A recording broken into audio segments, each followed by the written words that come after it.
with us for the first time, which I believe you are.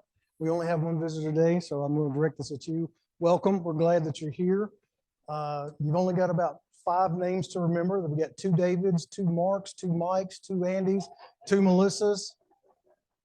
So not a lot of, what's that? Just 1 Liz, yeah. 1 Kirk, 1 Betty, 1 Sonia, yeah. So not a lot of diversity in our names around here, but we kind of like it that way. As the older I get, the easier it is to remember everybody saying, well, you're either Mark, Mike, or Andy. One of those 3. So anyway, we're glad you're here this morning. Hope you find the Spirit of the Lord working among us. We are continuing our Quest 52. This week, we're going to be talking about pressure. Everybody know what pressure is? Pressure is a continuous physical force exerted on or against an object by something in contact with it. It's also the use of persuasion, influence, or intimidation to make someone do something. When I was 19 years old, I worked at a garment manufacturer in Southern Kentucky. And my job was we made denim jeans and denim jackets for Walmart. And I worked in the laundry.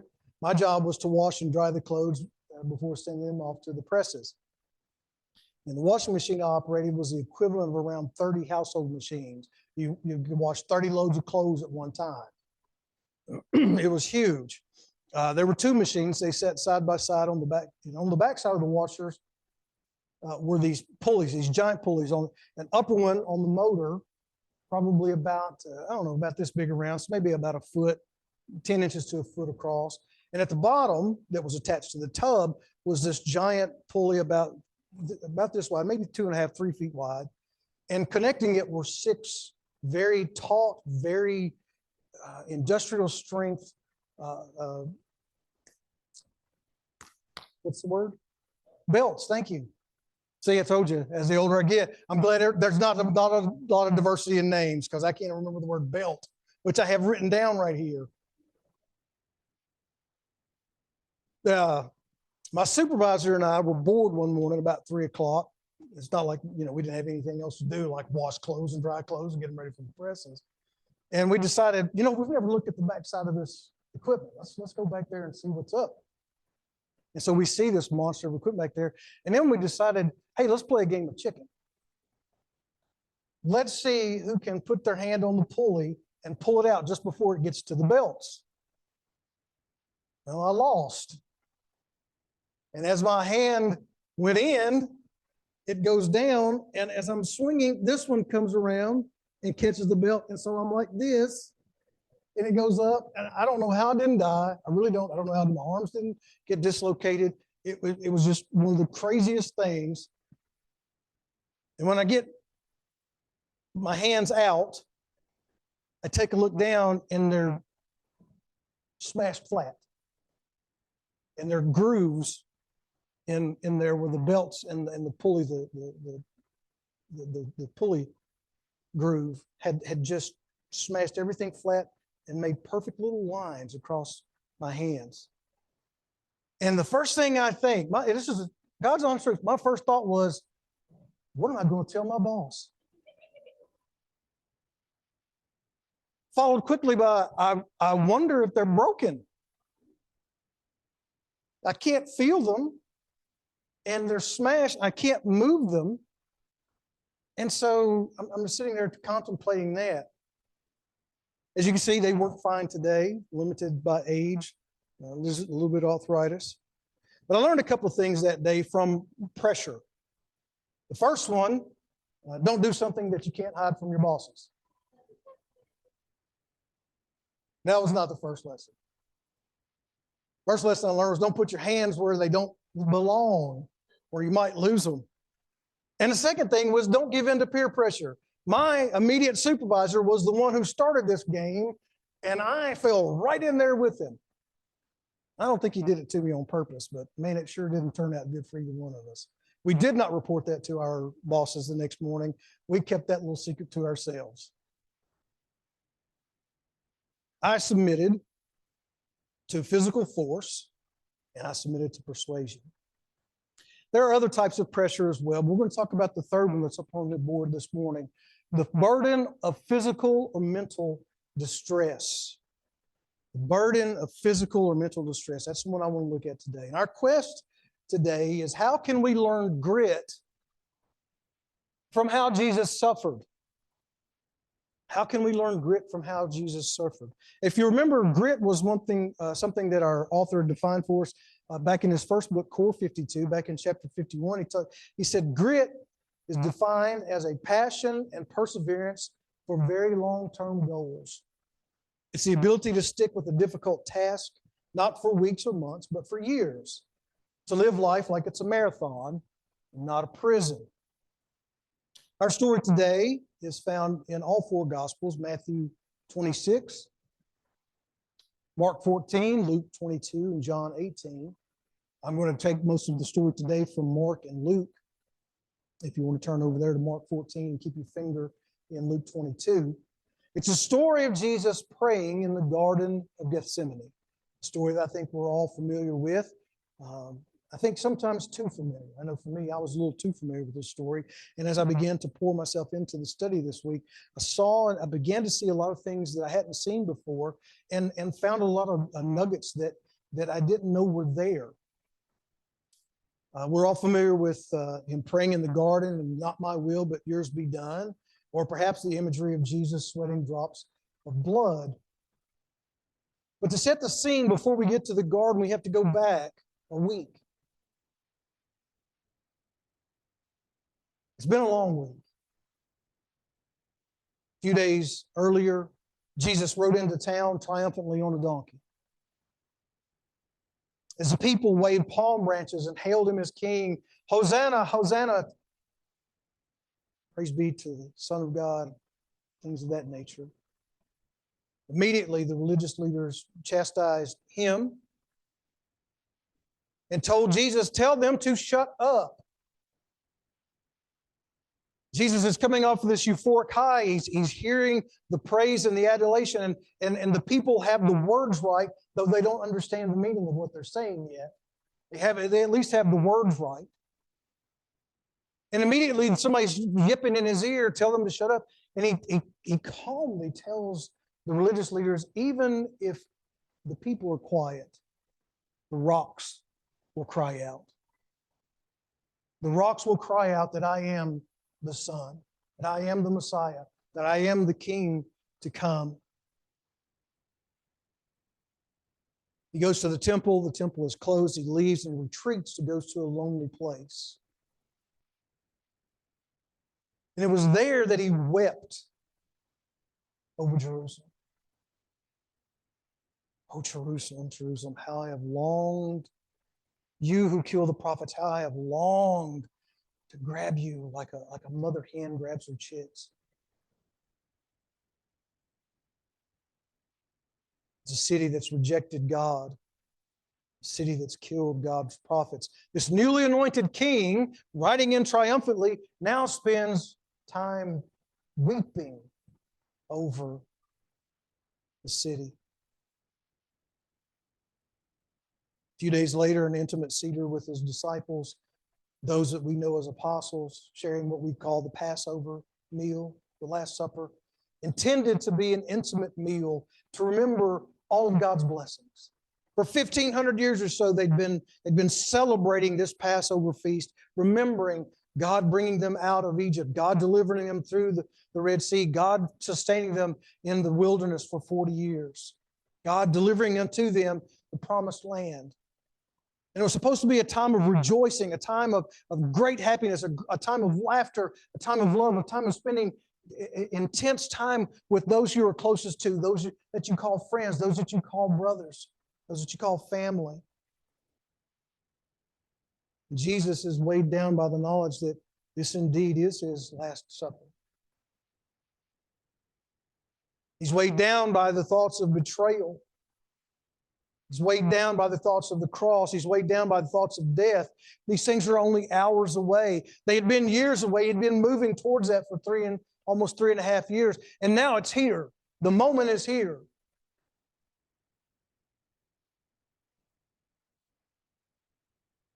And with the weight of that impending death, Jesus notices that no one had taken the opportunity to wash and serve one another. They were all jockeying for position. So Jesus takes off his garments, his outer garment, wraps it around his waist, and he goes and washes feet. He pours water and he washes feet. And in only a few hours, Jesus will pour out his blood for all of mankind's sin. And seated next to him at the Passover meal, in the seat of honor, is Judas, his betrayer. And in that time together, Jesus ushered in a new way to look at the supper, which we've shared this morning. He said, this is a sacrament that we honor today. This bread is now representative of my body. This fruit of the vine, this cup now represents the blood I will pour out. It's a new covenant. New symbols of what God has done for his people. Time for us to come together and rejoice and remember all the things that God has done for us. To share those things with one another intimately, to grow together, to bond, to be brothers and sisters, be fathers and sons and mothers and daughters.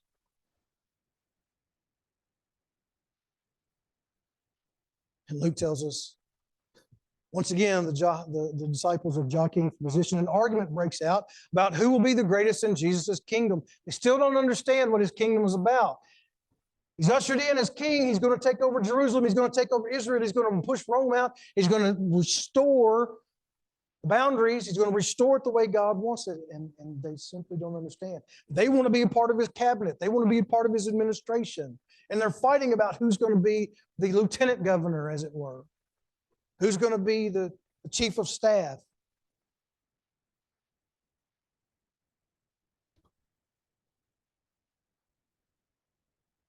Then he has a private conversation with Peter in Luke chapter 22.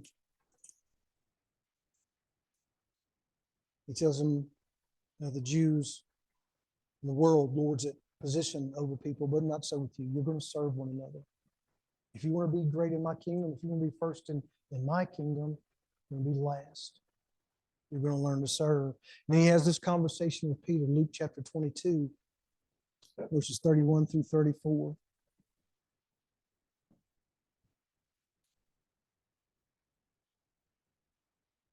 Simon, Simon, Satan has asked to sift all of you as wheat. But I have prayed for you, Simon, that your faith may not fail. When you have turned back, strengthen your brothers. Simon Peter replied, Lord, I am ready to go with you to prison and to death. And Jesus answered, I tell you, Peter, before the rooster crows today, you will deny me 3 times. You'll deny 3 times that you know me.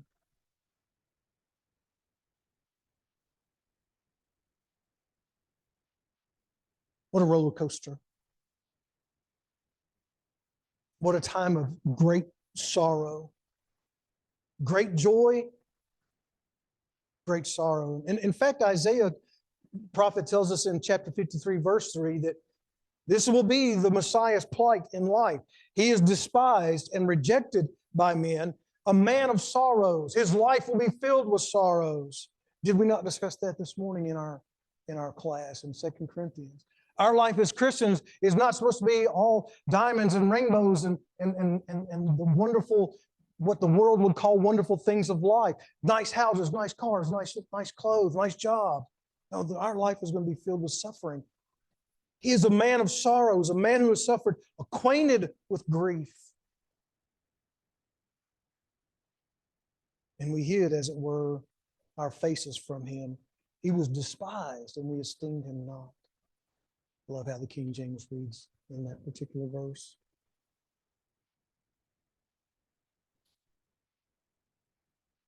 And then we come back to Mark chapter 14, verses 32 through 42.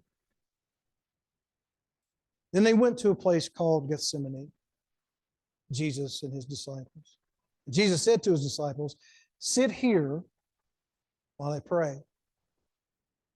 He took Peter, James, and John along with him, and he began to be deeply distressed and troubled. My soul is overwhelmed with sorrow to the point of death. He said, stay here and keep watch. Going a little farther, he fell to the ground and prayed that if possible, the hour might pass from him. Abba, Father, he said, everything is possible for you. Take this cup from me, yet not what I will, but what you will. Then he returned to his disciples and found them sleeping. Simon, he said to Peter. It's funny, he always calls him Simon when he's fussing at him. He calls him Peter when he's done something good. We do that with our kids sometimes too. If I ever got called by my full name, I knew I was in some real trouble. Simon, he said to Peter, are you asleep? Couldn't you keep watch for 1 hour? Watch and pray so that you will not fall into temptation. The spirit is willing, but the flesh is weak. Once more, he went away and prayed the same thing. Abba, Father, everything is possible for you. Take this cup from me. Yet not what I will, but what you will. He came back again, found them sleeping because their eyes were heavy. They didn't know what to say. I mean, you ever been there?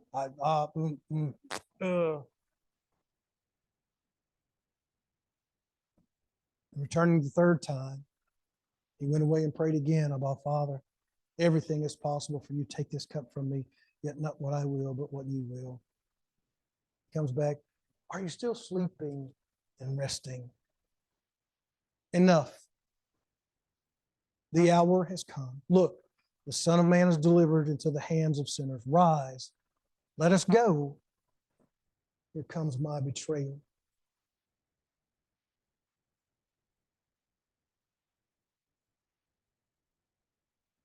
When I think of suffering, I think of the cross. I don't necessarily think of the garden.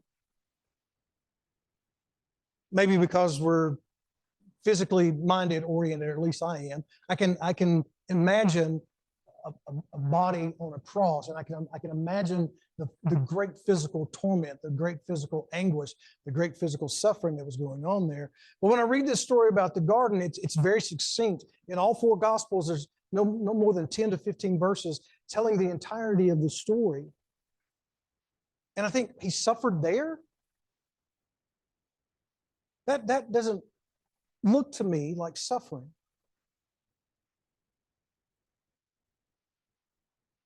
And I learned some things when I read this week. I learned a lot of things about Jesus that I have that coordinate with other things that I know, but I just didn't apply them in this particular instance, in this particular passage. And Jesus is compassionate. He shows compassion or concern for the sufferings or the misfortune of others. You know, it would have been understandable if he had left the 11 on their own after the supper and said, you know what? I've really given my best to you fellows. I've preached the sermons. I've done my miracles. I've lived with you now for a little over 3 years. I've loved you. I've done everything I can for you, but now I'm going to focus on my own predicament.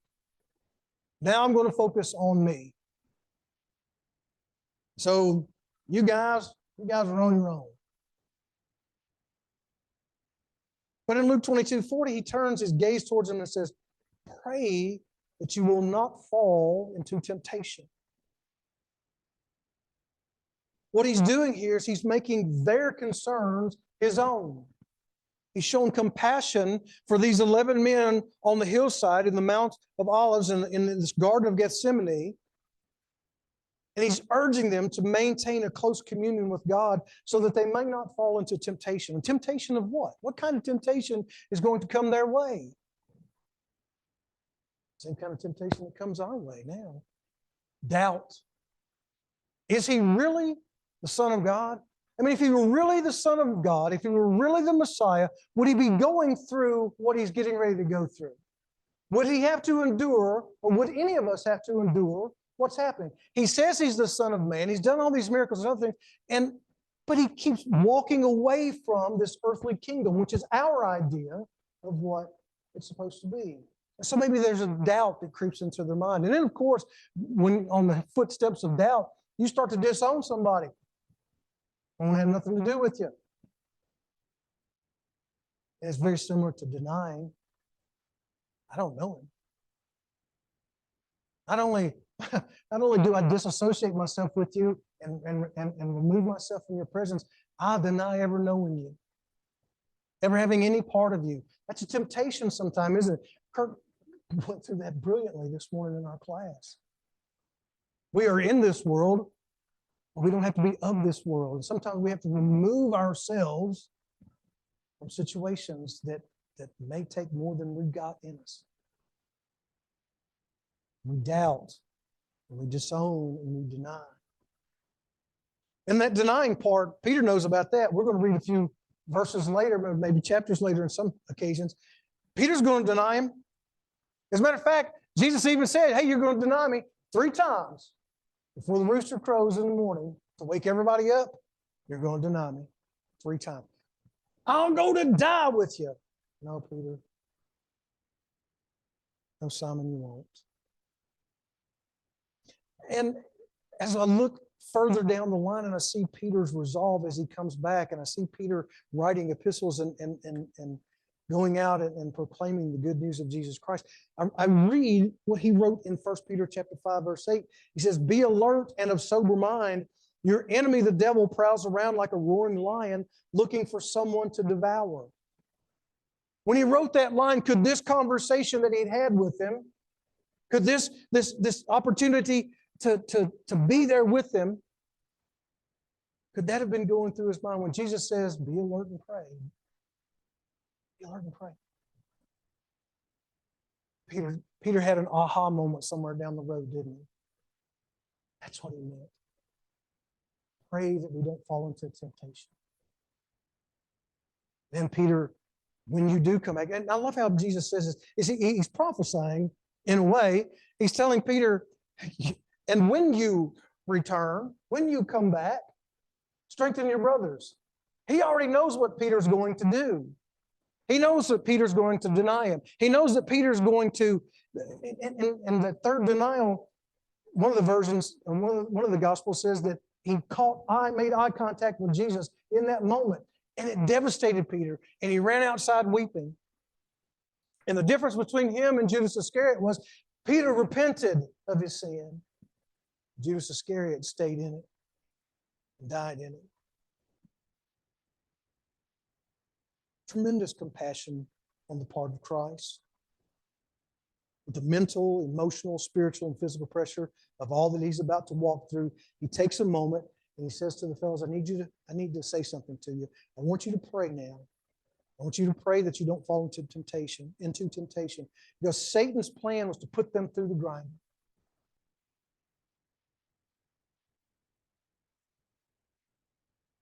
If you really want to know how Jesus prayed for him in his compassionate prayer, go read John chapter 17 this afternoon on your way home.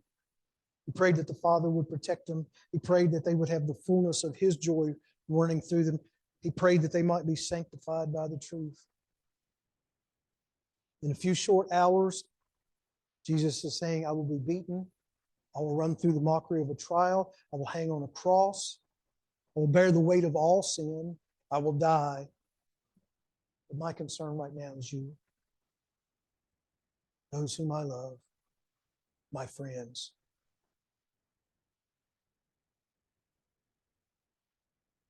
Why does he have compassion on them? I'm persuaded it's because he understands commitment. He is dedicated to a cause. My desire for you is to stay the course. I want to make sure that you run right to the end of the journey. Paul will talk about life being a race, won't he? It's a marathon. It's not a sprint. Jesus is telling them, I want to make sure that you don't find yourself sidelined and taken out of the game. I don't want you to give in to your temptations. I want you to pray. I want you to have that communion with God, because that communion will help you stay committed. And he tells them, wait here. And then I'll demonstrate exactly what that looks like. I will demonstrate to you one more time what commitment looks like. He goes a stone's throw from them, and he prays. In the same way that Jesus had shown them how to serve, taking off his outer garment, washing their feet, in the same way he's taught them to do everything, he has shown them his compassion. He shows them his commitment. Jesus is going to practice what he preaches. He left 8. He took with him Peter, James, and John, his inner circle, and they go a little ways off. And he tells Peter, James, and John privately, my soul is overwhelmed with sorrow to the point of death.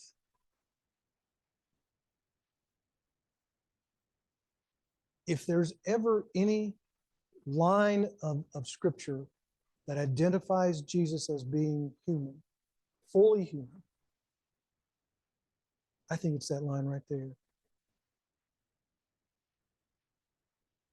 Overwhelmed with sorrow so deep that I want to die. My sorrow is killing me. Have any of us ever been there? Loss of a spouse, the loss of a parent, the loss of a child, the loss of a marriage.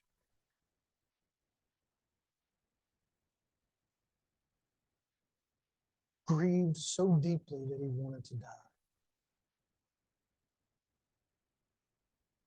And he tells those 3, stay here and keep watch. He's asking them, protect me. I'm vulnerable. I'm as vulnerable gets. And I need you, my friends, to protect me.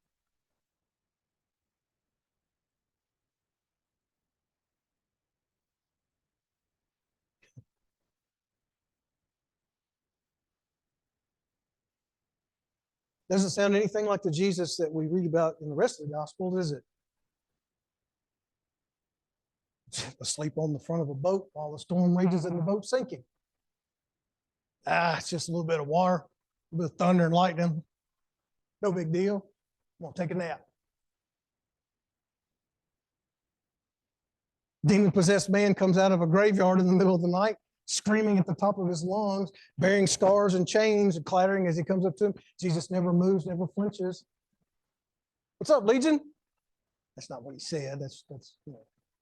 That's what happened. Every time that the religious leaders confronted him, he held his ground. He never was overwhelmed by their questions, never was overwhelmed by their presence. He had answers. When it came to the lepers, when it came to the lame, the blind, the sick, and the dead, for the people who had no food, and there were thousands of them, no problem.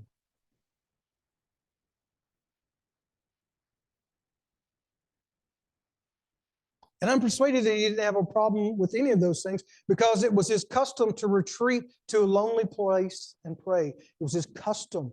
It was his way of life. He was committed to prayer. And in his most vulnerable moment, what is it that he does? He commits himself once again to praying.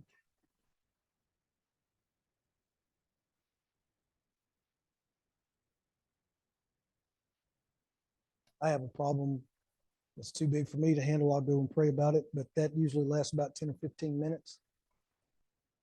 And I'm done. And it doesn't happen every day. Sometimes it doesn't happen on a weekly basis. And I'm ashamed to admit that sometimes that kind of prayer, deep prayer, doesn't happen sometimes for months on end. But it was Jesus' custom to every day spend time in communion with his Father, committed to prayer.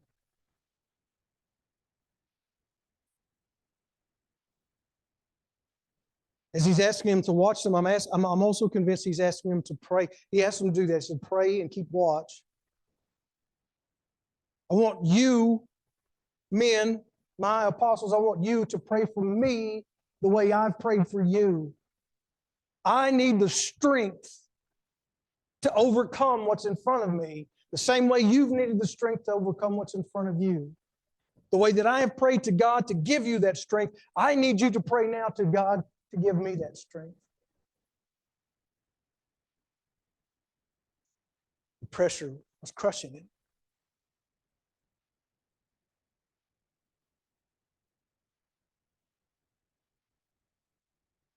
When the pressures of the world are overwhelming, when the pressure leads you to the point of death, stay committed to staying connected to the Father. You see, even as children, we're a little less prone to this, but as adults, we are taught that this Western mentality, this John Wayne mentality, pull yourself up by your bootstraps, put your 6 guns on, and go defend yourself. Take care of things on your own because you're grown. And things are terrible when we're grieving, when we're hurting, when we're distraught, when we don't know who to turn to. As children, who do we turn to? Our parents. Particularly for a lot of us, our dad, because dads do what? Dads fix stuff. Got a problem, dad's going to fix it. And Jesus cries out, Abba, Father. He refers to God as Abba. Never in the history of everything that we've read up until this point has anyone ever addressed God in Hebrew term, what we would call daddy. That most vulnerable, intimate term. Daddy, I need your help.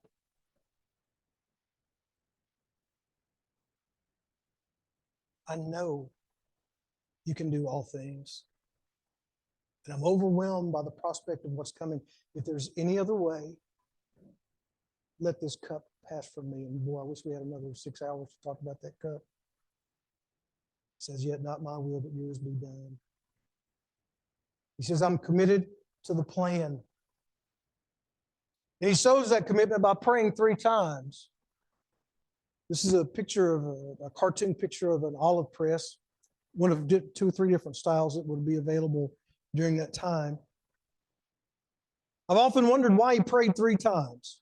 Now, aside from 3 being a perfect number, the Holy Trinity and things along those lines, which may have something to do with it, I'm not real sure. But if you'll remember with me, they're in the Garden of Gethsemane. Gethsemane means a grove of olives.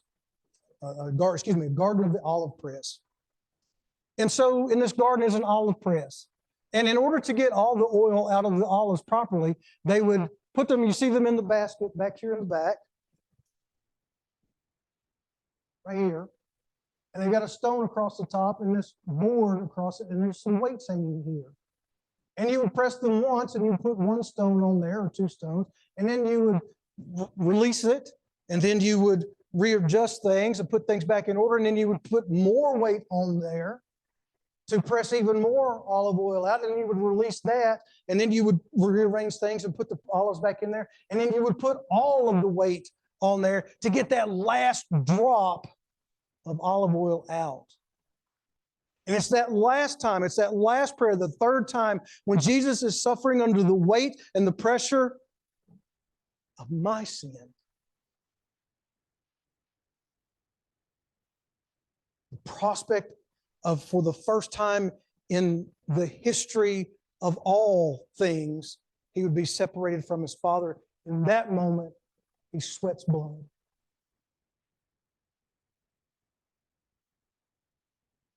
Now, I've been under a lot of intense pressure in my life, but I've never been under enough pressure to cause me to sweat blood. I've never been that overwhelmed by something, or terrified by something, or grieved by something.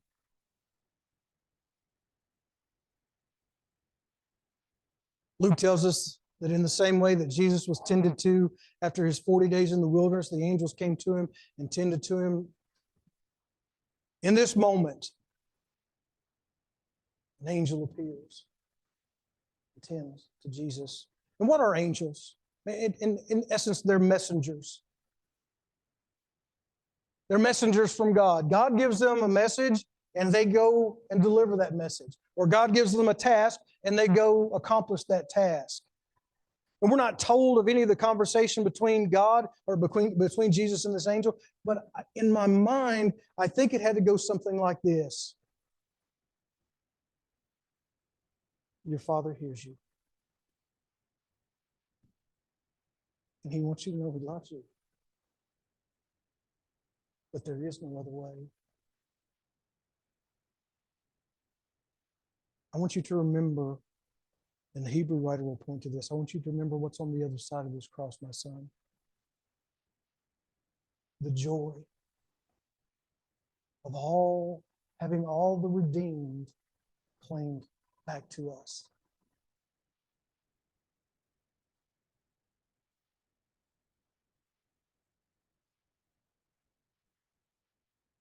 Jesus gets up from that third prayer and He goes back to the men and they're still sleeping. And Luke adds that they were exhausted from sorrow. Sorrow would do that. I'm sure Jesus was exhausted as well, to the point of dying. And the angel comes and refreshes him and gives him the strength to stand up and continue toward the cross. Again, that's speculation on my part.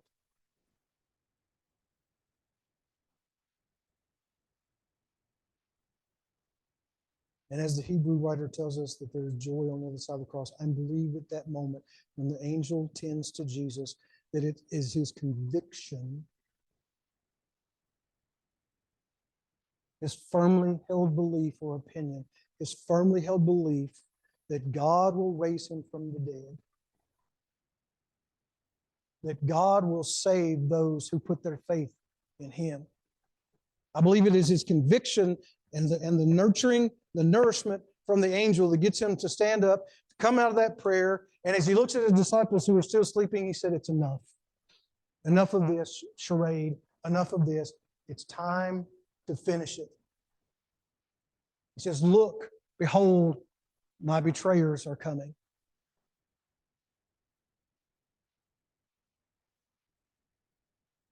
When that prayer time was over and as he's looking down the Mount of Olives, it's probably, and this was something, in my mind, I'd always imagined there were only about 12 or 13 Roman guards coming up the hill, and Judas and one or two of the chief priests and the leaders of the religious world there. But after looking at some of the things this week, there may have been as many as 1,000 people coming up that hill to get him. And maybe 600 of the temple guard.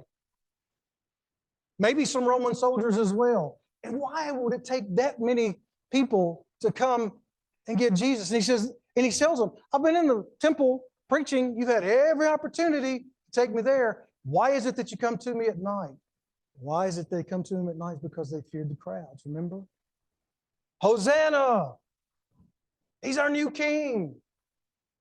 Even as he's preaching in the temple and destroying the temple for the money changers, the people are like, yeah, this is our guy, this is him. And the leader said, we got to plot how we can kill him. We're afraid to take him now because they feared the people. So they come in the middle of the night. And as they come to identify Jesus, gone was the overwhelmed with sorrow to the point of death Jesus, replaced by the covered in sweat and blood. This was something that somebody brought out to me. Jesus was not clean when he came out of the garden, physically. Unless he was able to take a bath somewhere between the olive tree and meeting Judas and being kissed on the cheek, Jesus was covered with blood. The sweat that poured off of him as blood. Blood on his clothes, blood on his face, blood in his beard. He looked like he'd already been in a fight. Perhaps even looked unrecognizable. And they asked him, we're looking for Jesus of Nazareth. I'm he. And at that moment, the entirety of the group fell down on the ground. You want to talk about conviction? This man who at just an hour or two before said, I am troubled, I'm overwhelmed with sorrow to the point of death, is now standing in front of them, giving them orders. I am he. I am convicted. I have a cause. Passionate towards my men. I'm compassionate towards all people. I am committed to this, and I am convicted. I have this firmly held belief that my God will get me through this.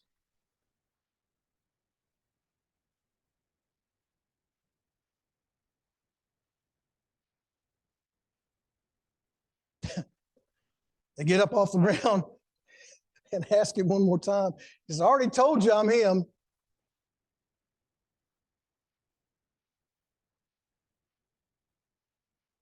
He could have turned as he saw the pitchforks and lanterns. Often think of the movie Frankenstein as they're coming to kill the monster. He could have run. I'm sure there were other exits out of the garden where he was.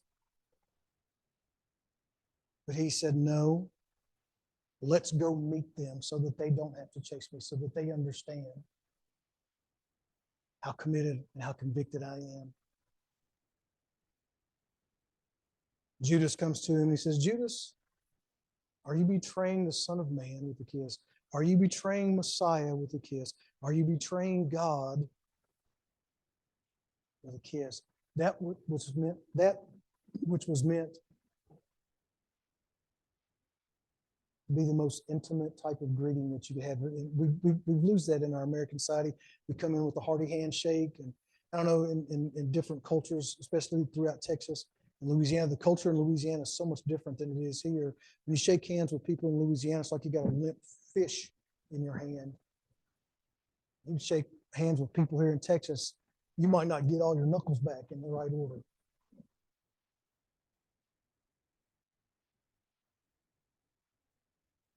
He goes out to meet him. Judas, are you going to betray me with a kiss? Yes. Yes, I am.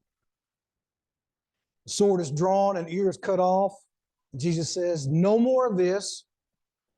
And he heals the ear. With that, the disciples scatter, and Jesus allows himself to be seized and led away, convicted that he will see God's plan of redemption for mankind all the way through.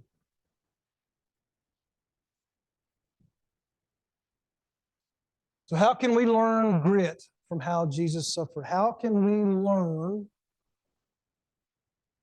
passion and perseverance for our long-term goals?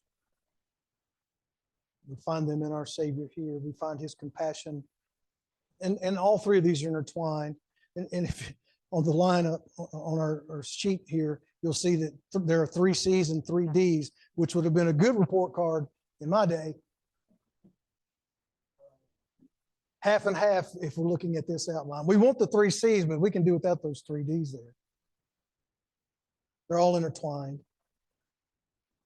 They all feed one another. Roman writer Paul will say that it was the power of God that raised Jesus from the dead. And if Jesus has been raised from the dead, then we too can share. If we share in the likeness of his death, then we too will share in the renewal, in the raising from the dead. It's the power of Jesus' sacrifice that mankind can have forgiveness. These are my firmly held beliefs. That's what I hold on to in the darkest, harshest moments. That I too will be raised from the dead, that I have been forgiven of my sins. I'm convinced about that. I'm convicted of that. Because of that conviction, I will stay committed to God. And in my commitment to God, I will do my dead level best to show compassion to all. Regardless of the trouble we're going through, you find yourself in, keep your eyes, your ears, your mind, and your heart open to others around you. Stay committed to seeking God to help overcome your temptation. Remember always, not what I will, but what you will. I hope that in some way we've all gained grit this morning. I hope that for those of us who recognize that we have that grit, we give God the glory, because it's not something we have on our own. intestinal fortitude is, no, that's for the pagans. That's for the non-believers. Compassion, commitment, and conviction. That's for the sons and daughters of God. That's for all of us. God freely shares that with us today. If you have a need to respond to God's message this morning, we invite you to stand as we sing.